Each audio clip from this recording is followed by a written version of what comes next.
Hey there, Premier League fans, soccer fans. Welcome on to this week's episode of Between the Posts, where it's Jason and Matt. I'm joined every single week by Matt, and we get to talk Premier League, all 10 games that are going on this week in the Premier League. We do it every single week, and we appreciate you guys hanging out with us. How are you doing there, Matt? Great, great. Yeah, looking forward to another week. I mean, it's been pretty profitable thus far. The last few weeks have been really, really good. Champions League, I saw you swept the card yesterday, so So, that was very nice. I went 2-1 yesterday on the Champions League, so I was pretty happy about it. And yeah, we'll carry on. you rolling with any action today, or are you just going to be watching? Oh yeah, I'm in action as we speak right now. I have got an over 2.5 in Sporting Atalanta, which is looking pretty good right now. And then, yeah, it's going to be a both teams to score and over 2.5 for me in Leipzig Real Madrid. We talked about that um, on our Champions League preview show on Monday. Mm-hmm. And no real opinion on um, City, Copenhagen. I heard somebody kind of mention a good one. Maybe under on the cards could be a good angle. Kind of just a dull, City don't really get into a lot of yellow card kind of games. And so, if City kind of score an opening goal, let's say it goes to 4-1, how much action packed kind of football are we going to see here? So I kind of agree with that angle. I kind of like the under on the cards. Like it. All right, cool. Good stuff. You know, Matt, we're on Matchweek 28 in the Premier League. I mean, only 11 more games. It's coming. So this season's damn near winding down. It's crazy. I know it's the run in, but there's still so much. Yeah, there's still a lot. Yeah, so this is match. So yeah, there's going to be a big run in here coming. After this international break. I know as a Liverpool fan right now with a big match against City, like we're just trying to kind of hold on here and then get this international break and get our players back and make the good run in. So Yep. It's going to be an interesting run in. All right, let's dive on to this week's action. 10 games. That's all 10 games here in the Premier League. So let's just take them here in order. The first one is at Old Trafford. Manchester United taking on Everton, where the reverse fixture saw Manchester United win 3-0. I thought Manchester United kind of got a little bit lucky. They were really outplayed in that match by Everton. And Everton, okay, maybe they don't win the match, but they certainly deserve some goals in that match, one or two maybe in that game. That's the one where Garnacho had the bicycle kick, so that one play kind of highlights that whole match and kind of takes the attention off maybe what happened. I thought Everton was really good that day at Everton Park. Then you fast forward here to a couple of months later at Old Trafford, what we might expect. Matt, I was looking at this one and thinking, yeah, United's won the last four head-to-head, so certainly the better team in sort of the quality of players on the pitch. But then I look at what Everton's going to do to maybe try and sneak out a win on the road. I think you just look at what's happened. Their last four games at halftime has been 0-0 in each of their last four games. And you look at one of those really stands out because it was against a big boy club in Manchester City. That I think Sean Dyche is just going to kind of keep this one low scoring and just give himself a chance in the second half. yeah, it's this is a tough one. I mean, it looks like kind of an easy Manchester United play, but I mean, there's a lot more to dive into. Really, it's kind of a tale of two teams that are both kind of inconsistent at times. I mean, you're looking at a BTTS yes and over 2.5 minus 110. So this is just kind of I'm probably just going to pass this game. But you look at like home matches for Manchester United. I mean, they've only kept one clean sheet in their last 7 matches at Old Trafford. They kept a clean sheet against West Ham United in that 3-0. They gave up 2 to Spurs, 2 to Fulham, 2 to Villa. They lost 1-0 to Bayern Munich. Um, and that they conceded 3 to Bournemouth here at Old Trafford, 1 to Chelsea. They kept a clean sheet against Luton. Those are going back, even to the last calendar year. So some of those are pretty far away, but I mean, look, Martinez out, Maguire likely out, no Shaw. So I mean, I think that Everton will kind of fancy their chances a little bit to score a goal here. But then you look on the flip side, and Everton have struggled on the road. They did score against Brighton in their last Premier League match, but blanked against City. No one can fault them on that. 0-0 Fulham, 0-0 Crystal Palace, kind of what you're alluding to, some 0-0s. They did score away against Spurs. Yeah, 4 straight on the road have seen halftime draw for Everton. So he's put it all together. It's a tough fixture, right? I mean, It's a tough one. it's a tough one to call. Would have to see some lineups. No Hoyland likely. I'm assuming. That hurts. It makes this game really really tough. I mean, I think this is going to be. It's one of those games you can see it. Can't you, Jason? Like probably tied around minute 75, and Oh yeah. like what's going to happen in the last 15, 20 to either cash your bet or screw your bet over. So for me, it's a complete stay away. It's just two teams that it's hard to trust right now. Yeah, to me, I'm going to be maybe I get in a bet for this one, but certainly not pre lineups when they come out. And credit Ten Hag, a very stubborn manager. Finally, up in the Manchester Derby, didn't play Rashford as the number 9. Instead, put him out on the wing and played a little false 9 role there with Bruno Fernandes. And, he was certainly a false 9 because he was dropping back even with McTominay most of the times. But that just showed me that maybe he's loosening up a little bit of his stubbornness, because old Ten Hag would have just played Rashford at the 9, what he's been doing. And we just see that doesn't work. So did he change those tactics because he went up against City and he knew what you were going to get against City? Or is he trying to evolve here a little bit with his strategy? So, because if you get Rashford at the 9, again, I've said it before, I just don't want any part of this team with him up the middle. So I'll be waiting for lineups on this one. Expect it to probably be low scoring throughout. That's what Everton's strategy is going to be, to try and get a win. But not interested in betting this one pre-lineups for me at all. Let's go ahead and look at the next one. Bournemouth taking on Sheffield United.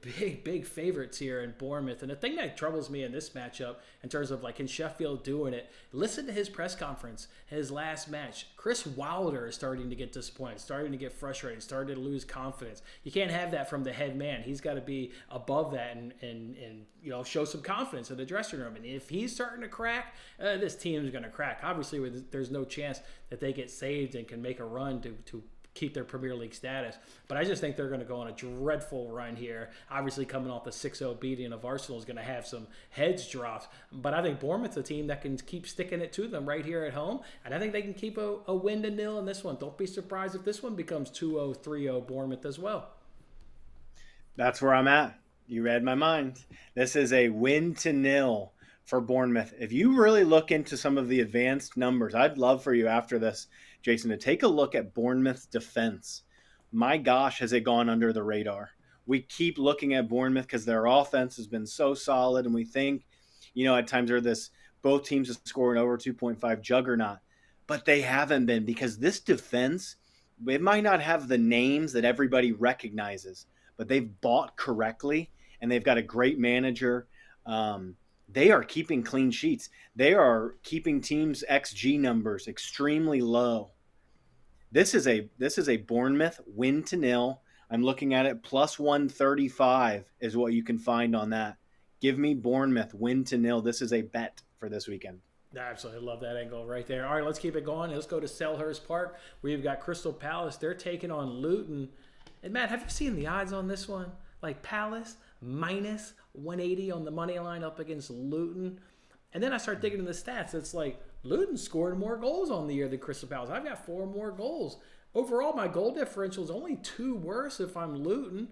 And Crystal Palace only has 2 more wins on the entire season than what Luton's got. And we know how damn good Luton has been home and away. It is not just at home. They've been really good away as well.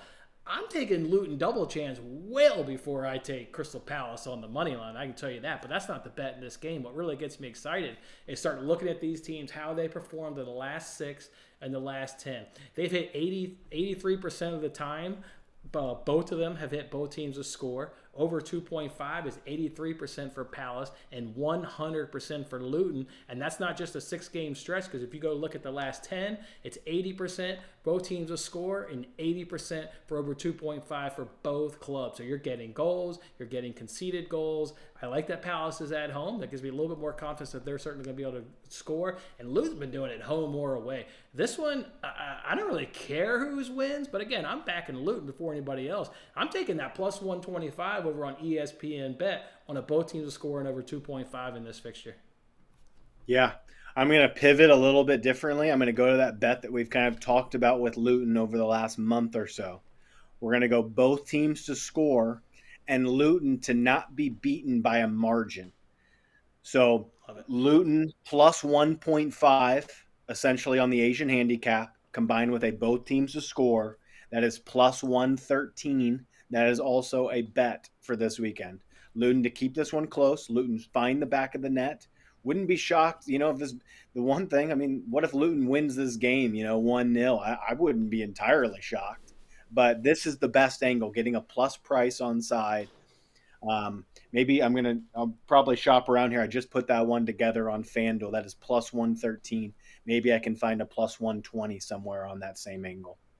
Yeah, I mean, you'd have to go back. I think that the last time that bet didn't hit was unfortunately when Liverpool woke up there in the second half and ran riot. But other than that, Luton's covering a goal and a half in their games, home and away, covering it against Villa, covering it against Man United. Should surely as hell cover it against this Crystal Palace team, without a doubt. Yep, that's where we're going here. Plus 113. I think it's a nice play, and I don't disagree at all with the both teams scoring over 2.5, because I have this one as like a 2-1 to Palace or a 2-1 to Luton. What was the juice on the 1.5 only? That I don't, obviously you minus 300 on FanDuel. Probably you get a little bit better somewhere else. You could probably find a minus 275, I would assume, on a plus 1.5. Yeah, love it. All right, guys, consider backing Luton this weekend on the double chance. It's at plus 110, so give Luton a long, hard look. I don't understand why Palace is this big, overwhelming favorite, not from what I've seen from this Palace side. All right, let's keep the good times rolling. Molyneux Fulham. Why don't you go ahead and kick off the Wolves-Fulham talk? This is a tough one, isn't it? I like this fixture, That's why especially I kick it off. because well, I was driving to my house before the show, and I'm looking at the board, and I'm like, I popped Fulham for a nice 2-unit beauty last week, and that was a no doubter. Do I go back to Fulham here when they're not at home? Was it more of a case of Fulham were really good, or was it more of a case that Brighton are in that bad and we were correct to pick on Brighton, which I want to just really for the next couple weeks, I want to continue to pick on Brighton. I think that you'll find profit there in the Europa League that we talked about on Monday's show against Roma. And then after a Roma match, going on the road to Italy, coming back to England. Do we want to pick on them? We'll talk about that one in a little bit. But so I'm trying to weigh that up, Jason. Was it Fulham that was so good, or is it Brighton that's so bad? And then you look at Wolves. I think that they're able to be picked on right now a little bit. I said that I backed Fulham last week against Newcastle, and then you look at the starting lineup that comes out. Am I still here? Okay, yeah. There we go. Oh yeah, yeah. So then you look at the starting lineup that comes out, and I'm looking like, oh shit, this is not a good Wolves lineup. This is a really bad Wolves lineup. No Juan. No Cunha still. Neto, it looks like, on March 2nd, 50-50. I don't think there's any injury there. It's just tight. Precautionary, really. Unfortunately, we had no choice but to take him off and make sure he's strong enough to go again another day. So I would assume he will go. But will he be able to finish the 90? That kind of thing. I mean, those type of injuries are what's keeping Salah out 2-3 weeks. The precautionary little tightness type of stuff. So you put it all together, and if I had to bet this one, I would bet Fulham in a draw no bet. But I don't think I can get there, especially without seeing some lineups. But if, let's say, for whatever reason, Neto is on the bench, I mean, holy smoke, Wolves have nowhere to score. So yeah. I mean, I can see this one kind of going unders a little bit too. Like I think that Wolves, how are Wolves going to score in this match? It's very difficult to say because I think that Fulham's defense is good, which is why I would trust them in a draw no bet.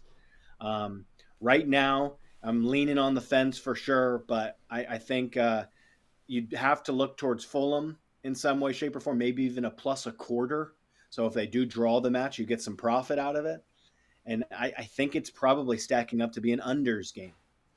All right, good stuff. Where I was going to go with this one is kind of like, do I trust Fulham as well? Because when they got that win at Old Trafford matches ago, because that win against Brighton was at home, that was their first win on the road this campaign, and since match day number one or match day number two, whatever was the first time they were on the road, they picked up a win in the Premier League, and then they had gone winless until that match against Old Trafford. So, like, do I believe that? They did have a good showing against Brighton, which does give me encouragement. But then they go up against this Wolves team, and you've always talked about head to head. Wolves, this is the best opponent in the Premier League that they've had success against at home. 0 losses, 5 wins, and 2 draws. So a little bit of a better, maybe possibly quality. But then you start adding in no Cunha, no Hwang, maybe no Neto. And that's where I transition to the 2 leans I was going to give out is under 2.5 and maybe just bet the draw, because you've got a Wolves team that's only scored 1 more goal in the season. They've only conceded 1 more goal in the season, and they're separated by 3 points in the table. Pretty even matchup here right now. I'll take the under if you don't get Neto and Hwang. We know we're not getting Cunha, but if you don't get Hwang and Neto, I'll take the under, and I like the draw as well in this matchup. Yeah, I this is a trend kind of bettor's dream. You really look at it. I'm just trying to pull up some lines here. So we got under 2.5 is probably plus 100 at some places. Like it. Not a bad bet, I think. But yeah, you look at it. You mentioned it. Undefeated against Fulham in their last 12 at home. Undefeated. They've really just played against Fulham well. 21 of 25. They're unbeaten. I mean, that's going way back to numbers that we don't care about. But yeah, keeping clean sheets against Fulham in their last 4. Yeah. Under 2.5 in their last 5 head-to-heads at the Molineux. And then, like you mentioned, I mean, Fulham, their 1 win on the road was that Old Trafford game, but thankfully that was recent. So Yep. they're feeling really good about themselves. 2 good managers in this one, too. And this is why maybe Fulham draw no bet is another nice look. Undefeated in 5 of 6 in the league. I mean, they're not getting beat in their last 6 matches, really. 1 time. So I don't know. It's probably just, you got to check lineups. But I don't know. Hold on one second. Undefeated in 5 of 6. Okay, some of those were at home. So yeah, that's kind of where we are. It's a match that I could see myself betting, but I'm not there yet. Not there yet. Okay. All right. Let's move it over now. We get the Emirates. We get Arsenal taking on Brentford. This one's relatively straightforward. It's just, can you find a bet to get it? I know Mikel Arteta, I will say from listening to his press conferences, he's kind of liking the underdog role. Like, people are talking about this title race, and it's City, Liverpool, City, Liverpool. Kind of flying under the radar is Arsenal. Obviously, 2 points behind Liverpool. They're the most informed team in all the Premier League. 7 straight wins in the league, and a lot of them are clean sheets, and a lot of them are butt whoopings, to go to put it frankly. They're butt whooping people. And we talked about Brentford's struggle on the road. It's hard for me to imagine anything other than an Arsenal win, and an Arsenal win by some amount of margin. Arsenal minus 1.5 is where I'm going to go ahead and get to on this one. Do I bet it? I don't know, but I'm expecting Arsenal just to keep it rolling. Obviously no action midweek in the Champions League. They've got that the following week, but they get the return leg at home at the Emirates, so no real travel issues right there. I just like Arsenal to keep it rolling. Hottest team in the Premier League. I know. Yeah, it's a really hard one to get behind, like to find a bet, to find your angle. Because I believe in Brentford. I believe that they can score a goal here because I think that they have the quality, but they've been struggling, and you're going up against the best defense. I mean, Yes. they've been blanked by Arsenal their last 2 head-to-heads, 3 of 4. Um, Gosh, like I think, and Brentford. Can we talk about Brentford for a second? I mean, they've been in really bad form. They've had a really tough schedule recently. Like holy smokes, they've been in a gauntlet. And so you can look at that as 2 ways. Like they've been tested, by some really good opponents, so they know what they're going to see here, which I agree with. I think that they'll be competitive with Arsenal. I mean, definitely far longer than a Sheffield United was. They'll be competitive here, but but yeah, Arsenal they do have like a slight look ahead towards Porto, but I think that their full focus is here. Their full focus is here. Like I think that they're going to get through with Porto. They know that they've got that at home, like you mentioned. They don't have to travel for that one. It really, I've just got to look into this one a little bit more. I don't think I'm going to bet it. If you made me bet it though, like I would probably find a way to get Arsenal parlay in the mix. Like, I mean, Arsenal likely win. They're probably good for a parlay here. Yeah, I was thinking about when I thought about it. I was kind of with you, like liking Brentford's attack and thinking Arsenal money line with both teams to score. But this run Yeah. that they're on, they've now become the number one defense in the Premier League. They've overtaken Manchester City in that top spot, and I'm just not trying to mess around with that run. What's the money line? Probably 400-500 ish, or where is it? Yeah, Yeah, 450. it's So somewhere. that's fine. Yeah. You look. Yeah, I think. Yeah, you're going to look somewhere in the 400s, and probably at some books maybe it gets to five. You And can get, so, yeah. yeah, I don't.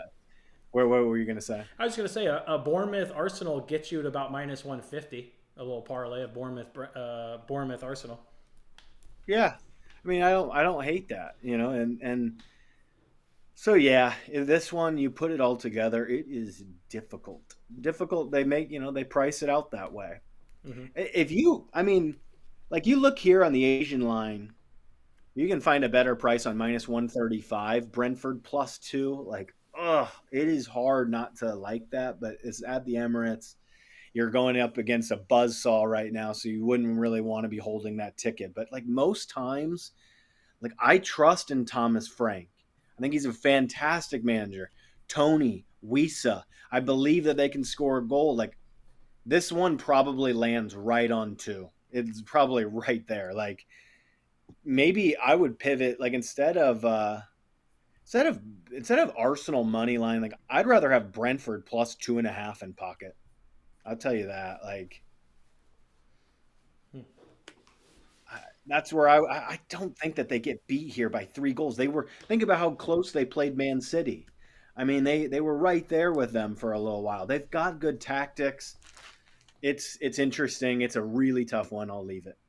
All right, all right. Let's go ahead and talk Aston Villa at Villa Park. They're going to be taking on Tottenham. Obviously, Villa is going to be involved in midweek action on Thursday. Also traveling back from Amsterdam, so they've got a little bit of that against them when they take on this Tottenham side, who just has a weird schedule here. And Ainge just even talked about in his press conference. It's been broken up due to certain circumstances. The most recent one was their match being suspended due to the EFL Cup final. So just a weird schedule for them. I looked mad at odds and I was like, this is clearly a both teams to score on over 2.5.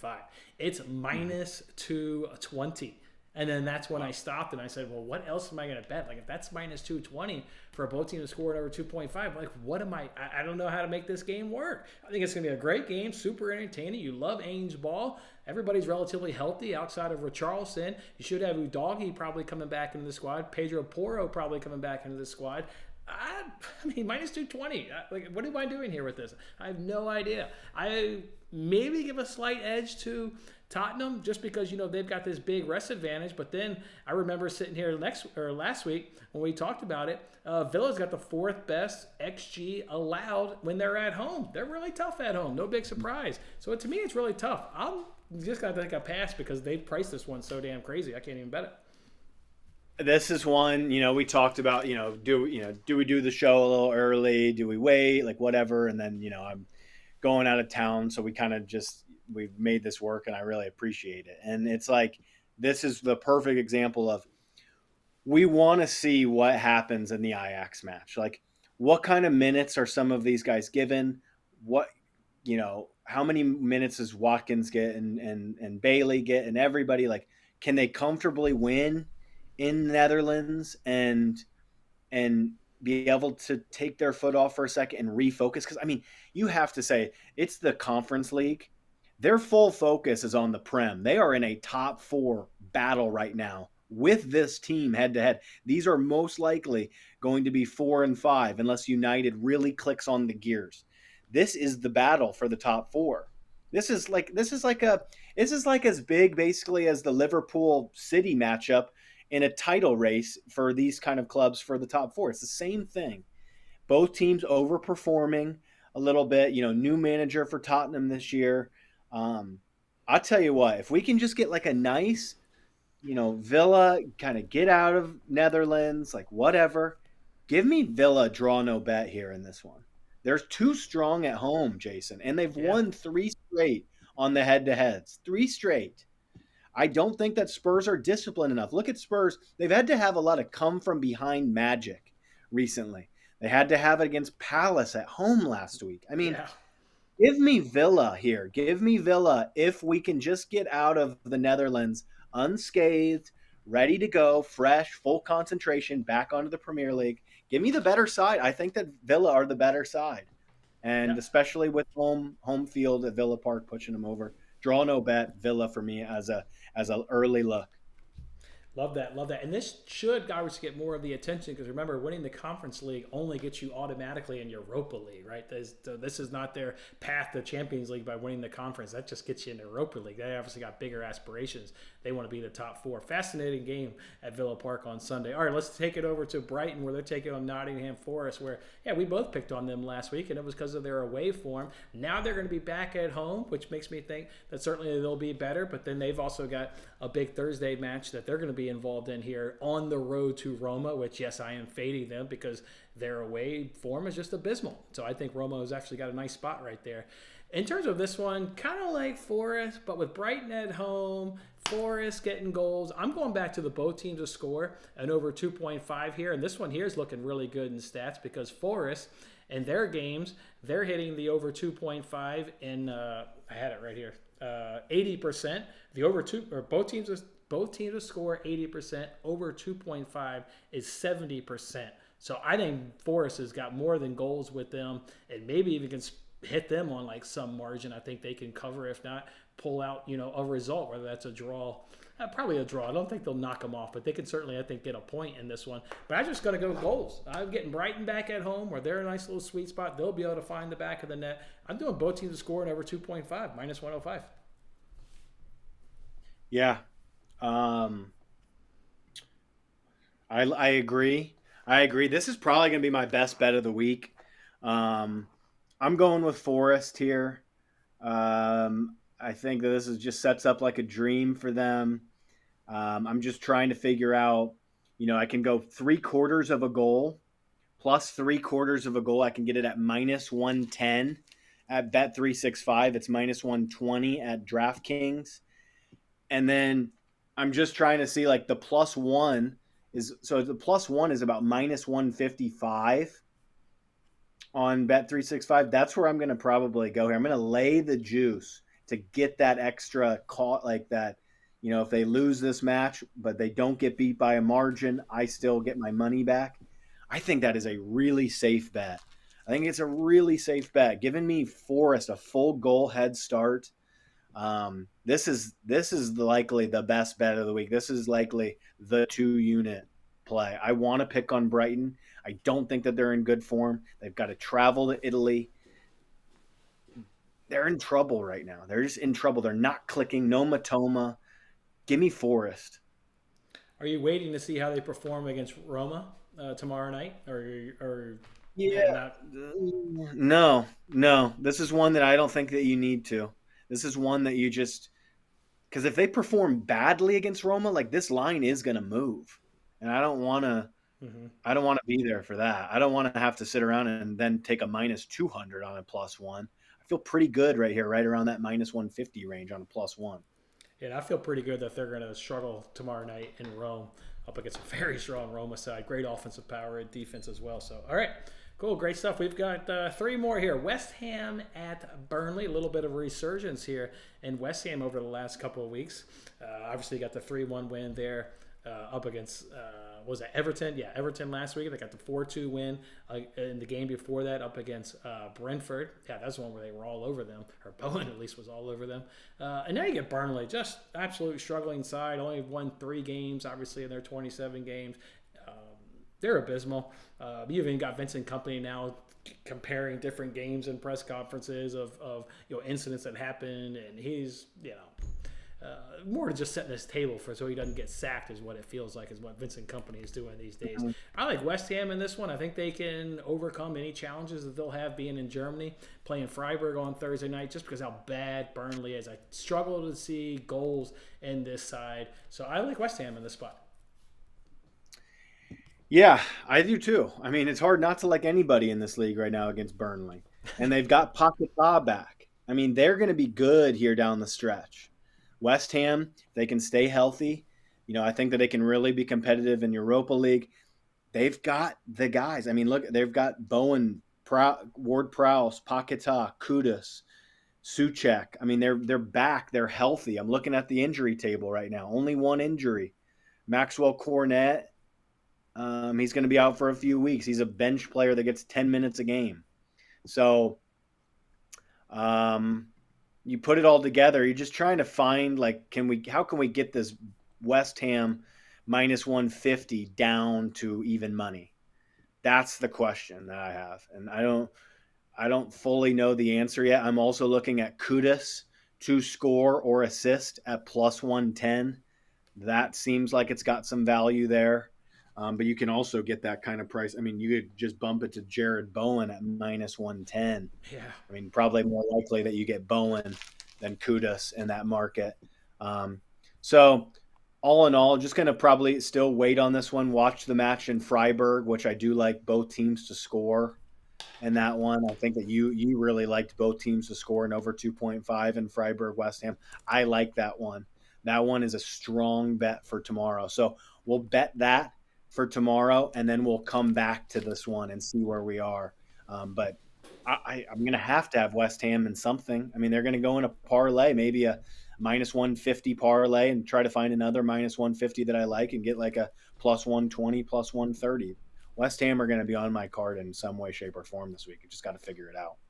I was always looking for a parlay piece with Arsenal money line. I like West Ham team total over 1.5 at minus 150 to go along with that Arsenal money line. Picking on Burnley and then Arsenal just keeping it rolling. I think that'll be my two-teamer possibly of this weekend. All right, let's go to the best match of the entire weekend at Anfield. Title clash right here between Liverpool and Man City. Matt, I know you know.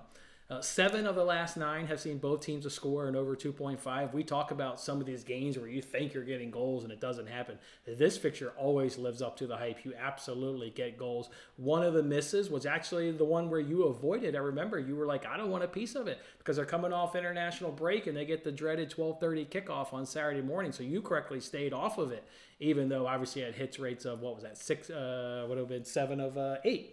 And you stayed off of it correctly.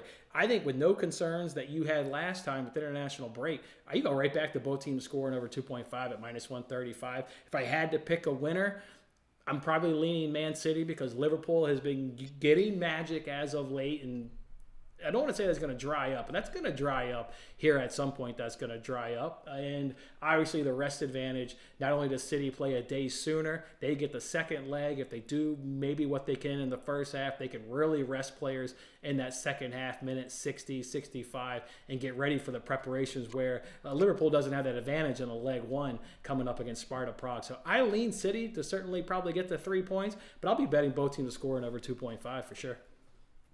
Yeah. This is this is such a tough match to call. Oh, it's going to be a great one. We're always entertained. Even the game that didn't hit the over 2.5, it was a 1-1. I mean, you had that little special moment there by Trent, but still, you get goals in this fixture. It never disappoints.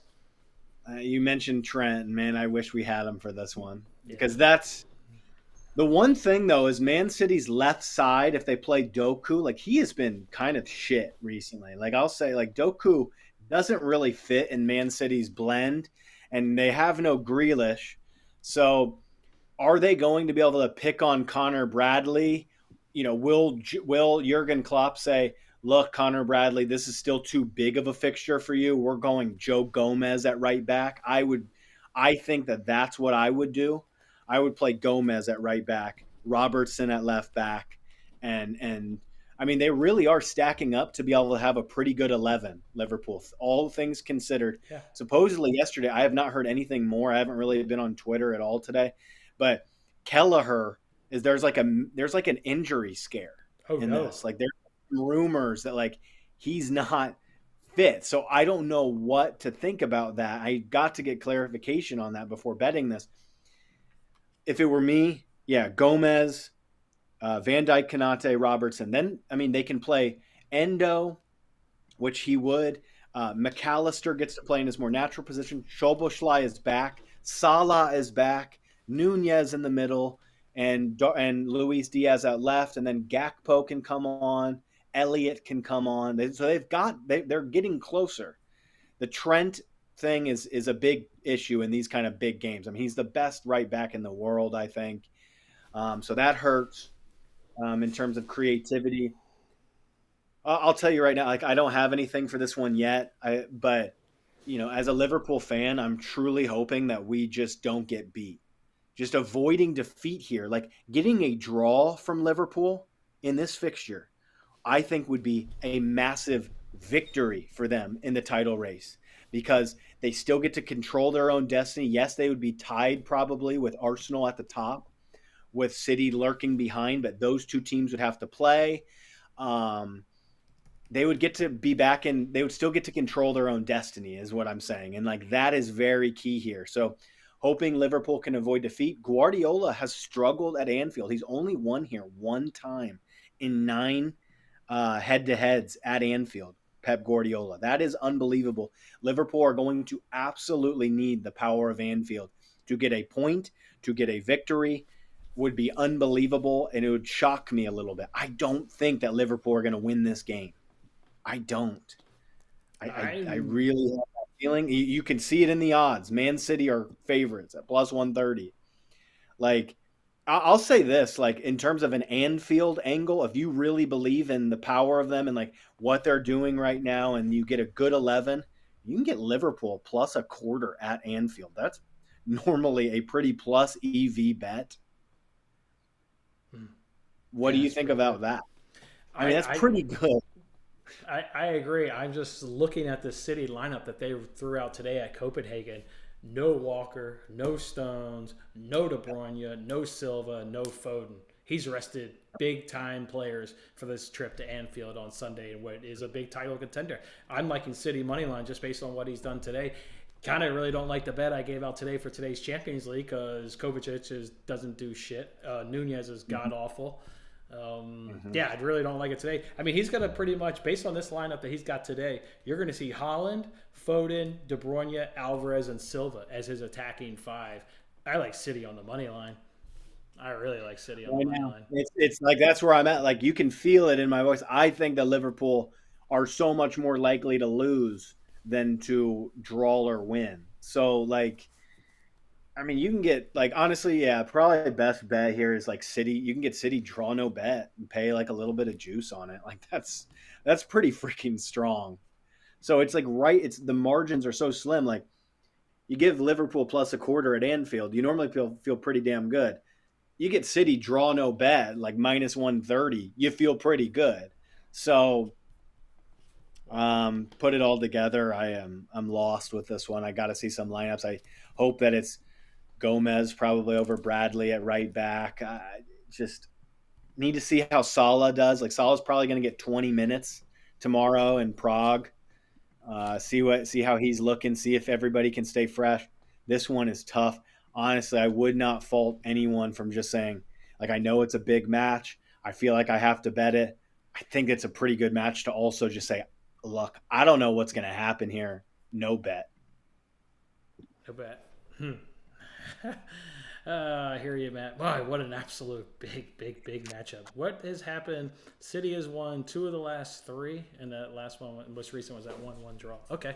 All right. Yeah, I like City on that money line. All right, one more game, Stamford Bridge, all the way on Monday, taking on Newcastle here at the Bridge, where Newcastle had a good performance last week, but that was at home against Wolves, and we've kind of talked about what they've done on the road. On the road, they fall to a 14th place table. 14th on the table. Does Newcastle fall when you just look at the away table?